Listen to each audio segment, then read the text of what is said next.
জিয়াকে নিয়ে বাঁচতে চেয়েছিলাম।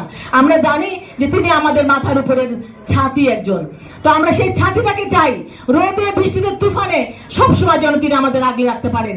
তাই আমরা আশা করবো আমাদের দোয়ায় মহান আল্লাহ তাআলার রহমতে ইনশাআল্লাহ তিনি আবার সুস্থ হয়ে উঠবেন, আমাদের মাঝে দাঁড়াবেন এবং যে ছাতা হয়ে দাঁড়াবেন গণতন্ত্র পুনরুদ্ধার আন্দোলনে এবং ভোটের অধিকার আন্দোলনে এবং দেশের আগামী প্রধানমন্ত্রী হবেন ইনশাআল্লাহ।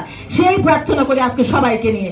আরেকটা গল্প করি বোন, কিছুদিন আগে এক মাস আগে আমাদের বাসায় একটা মানে আমার একজন মহিলা এসেছিলেন, আছে এখনো, মানে আমার হেল্পিং হ্যান্ড আর কি, হেল্প করার জন্য।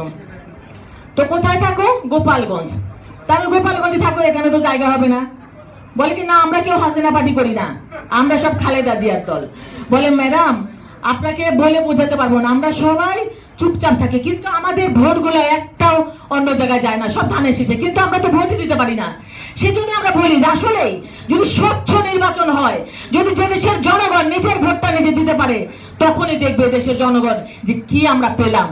তো সেই সাহসটা দেশে এই সরকারের নেই, কারণ এরা জানে যে সুস্থ ভোট হলে জনগণ যদি তার ভোটের অধিকার প্রয়োগ করতে পারে, তারা জীবনেও ক্ষমতায় আসতে পারবে না, জীবনেও না। আর সেই জন্যই তারা দিনের ভোট রাতে করে আর সবার ভোট তারা নিজেরাই দেয়।